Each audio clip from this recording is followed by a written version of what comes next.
Әр жыл сайын әртүрлі жастағы 18 миллион адамның ажалы жүрек ауруларынан болып жатыр. Егер жұрт дер кезінде денсаулығында кінәрат барын ескеріп, уақытылы дәрігерге қаралып тұрса, осы жағдайлардың талайының алдын алуға болар еді. Видеоны соңына дейін көріп, қазақша контентке қолдау білдіріп, каналға жазылып, лайк басып белсенді болыңыздар. Сіздердің болмашыған әрекеттеріңіз бізге шабыт сыйлайды. Өкіндіретін сол, бәрі біз ойлағандай бола бермейді. Жүректің дұрыс соқпауы жеңіл-желпі сырқат немесе организмнің ерекшелігі сияқты болып көрінетіні сирек емес. Мұнда жүрек ауырып жүрген болуы мүмкін екенін хабар беретін, бірақ әрдайым анық байқала бермейтін белгілер тізімі бар. Кеуде тұсындағы жайсыздық. Мұның нақты қалай сезілетінін сипатты беру мүмкін емес. Біреу аздап қана ауырсынуды, екінші біреу кеудесіне бірдеңе басып сығып тұрғандай сезінеді. Тағы біреулер кеудесі қызып тұрғандай, немесе ашып тұрғандай сезінеді. Қайткен күнде де егер сіз кей-кейде кеуде тұсыңыздан түсініксіз бірдеңе сезіне бастасаңыз, мейлінше тезірек дәрігерге қаралу керексіз. Тәбеттің қашуы, жүрек айнуы, асқазандағы ауырлық сезімі немесе ауырсыну. Әрине, асқазан жүрекке қатысы жоқ, әртүрлі себептермен ауыруы мүмкін. Алайда, кей кездері ас қорыту жүйесінің қалыптан аз қан келіп тұрғандықтан ас дұрыс қорытылмауы мүмкін. Ал қанның дұрыс айналмауы жүректің нашар істегенінен болады. Сол қолыңыз ауырсынып жүрсе. Жүректен шығатын нерв талшықтары да, сол қолдан шығатын нерв талшықтары да сигналды мидың бір жеріне жіберіп тұрады. Осының нәтижесінде ми жүрек ауырып тұрғанының немесе сол қол ауырып тұрғанын әрдайым ажыратып біле алмайды. Егер сіз жаттығу кезінде қолыңызды зорықтырып алсаңыз, оны ұрып алсаңыз немесе сермеген кезде ауыртып алсаңыз, өзіңізді жаман сезінеріңіз анық. Бірақ сол жердегі ауырсыну, оның үстіне қатты ауырсыну жөнді себепсіз-ақ бола берсе, бұл алаңдайтын жағдай. Дәрігерлер бұны инфаркттың классикалық симптомы деп атайды.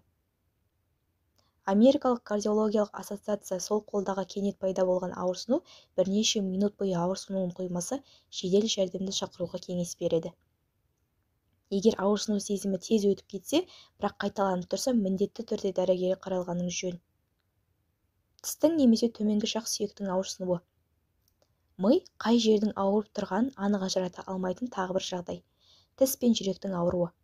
Бақытымызға қарай тіс жақтың ауыратыны салыстырмалы түрде қауіпсіз себептермен де ауыруы мүмкін. Тістің құрттауы, жақ етін созып алуы немесе суық тигендіктен. Бірақ себебі жоқ сияқты болып, тіс ұдайы ауыруын қоймаса, кардиологқа көріну керек. Аз уақыттық бас айналу немесе кеңістіктегі бағытыңыздан адасып қалғандай сезімде жүру. Аяқ астынан әлсіздік пайда болуының себебі көп. Мысалы, тамақтанбағалы көп болды.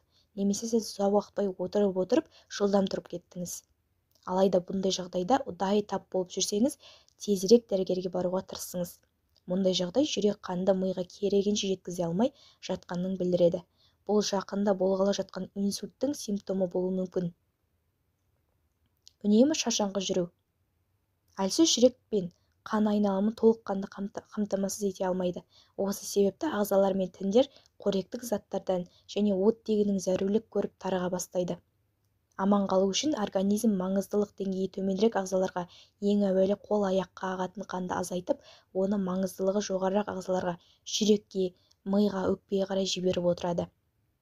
Сізге әдетте айналған күнделікті іс-қимылдарыңызды атқаруға күш-қайратыңыз жетпей қалады. Мысалы, душқа түсудің өзіне шамаңыз келмей, ыдыс-аяқты жуу қиындап, баспалдақпен жоғары қарай жүру қиынның қияметі болады.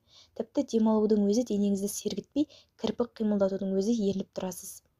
Егер бұндай жағдай сізге таныс болса, және бірнеше күннен немесе одан да ұзақ уақыттан бері келе жатса, жүректің ауруының басталып келе жатқан белгілері, және оны асқындырып алмау үшін кардиологпен кеңес алыңыз.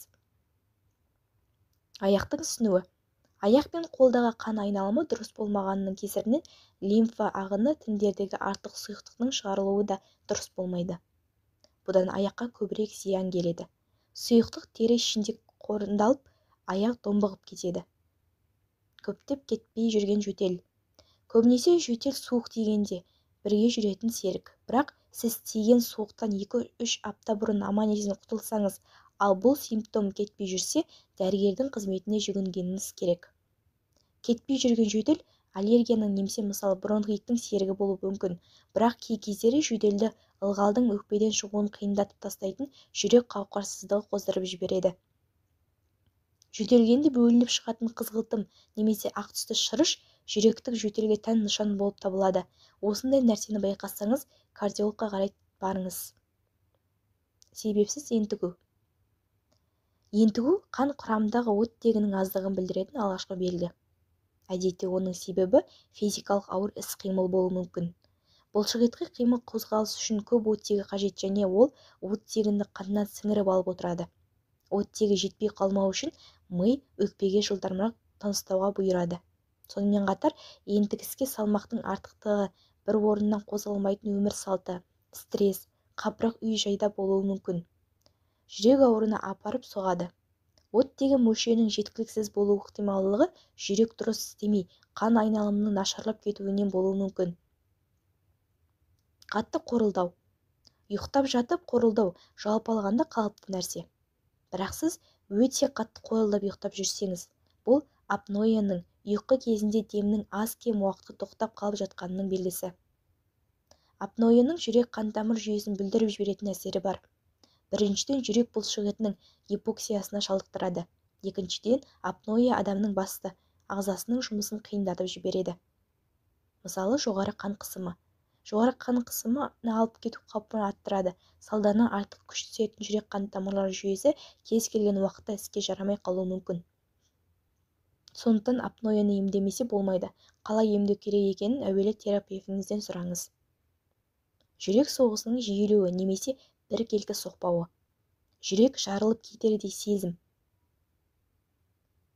Тұншығып, толыққан немесе үлкен физикалық күш түскен кезде бұндай сезіну қалыпты жағдай. Бірақ жүрек аса бір себепсіз-ақ кеудеден атқып шығып кететіндей болған кезде немесе оның соқпай қалып жатқанын сезсеңіз, бұл бір гәп барының анық белгісі. Ғалымдар зерттеу нәтижесінде келтірген мәліметтерінде жаттығу жасап, алкоголь мен темекіден бас тартып, денсаулыққа пайдалы тағамдар жеген адамның қартайған шағында жүрек ауруына шалдықпайтынын айтады. Осы тұрғыда жүректің сау болуы үшін пайдалы тағамдар тізімін ұсынамыз. Ең бірінші орында авокадо.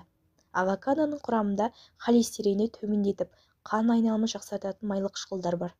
Сондай-ақ жемістің құрамындағы қысымды қалыптастыруға көмектесетін және ер адамдардың жүрек қан тамыры ауруына шалдықтырмайтын магний бар. Қара шоколад. Мамандар адамдарға аптасына 2-3 реттен шоколад жеуге кеңес береді. Шоколад инсульттің алдын алады, алайда шоколадтың какаосы 70%-дан жоғары ғана пайдалы. Майлы балық. Ғалымдар майлы балықтың жүрек ауруына шалдықтыруды төмендетуге көмектесетінін айтады. Мамандар балықты аптасына тым болмағанда 1-2 рет жеуге кеңес береді. Сарымсақ. Сарымсақ тамаққа дәм беріп қана қоймай, холестеринді төмендетуге, қан айналымын жақсартуға көмектеседі. Соның нәтижесінде жаңа піскендері жүрекке пайдалы көкөністер қатарына жатады. Орамжапырақ. Орамжапырақта жүрекке оң әсерін тигізеді. Оның жапырақтары жүректің жұмысын жақсартып, витаминдерге толы. Жаңғақ. Грек жаңғағын күнделікті тұтыну жүрек ауруынан көз жұматын қауіпті 29%-ға төмендетеді. Жаңғақ құрамында омега-3 дәрумені жүрек ырғағын жақсартады. Зәйтүн майы. Зәйтүн майының құрамында түрлі май қышқылы бар. Майлы балық секілді зәйтүн майы да жүрек ауруының алдын алады. Сондай-ақ зәйтүн майының құрамында Е витамин бар. Апельсин шырыны да жүрек дертіне көмектесетін жемістердің бірі. Бұл жемісте қан қысымын қалыпта ұстайды. Асбұршақ. Асбұршақтар артық салмақтан арылуға, жүрек жұмысын жақсартуға көмектеседі. Қызанақ құрамында С витамині мен ликопендер бар. Дәрігердің айтуынша, томат соустары және қызанақ секілді пайдалы, сондықтан арнайы консервация жасап, қыс бойы ішіп жеуге болады. Видеоларды жақындарыңызбен бөлісіп қарай жүріңіздер. Келесі кездескенше ауырмаңыздар. Сіздерге пайдалы болды деген үміттемін.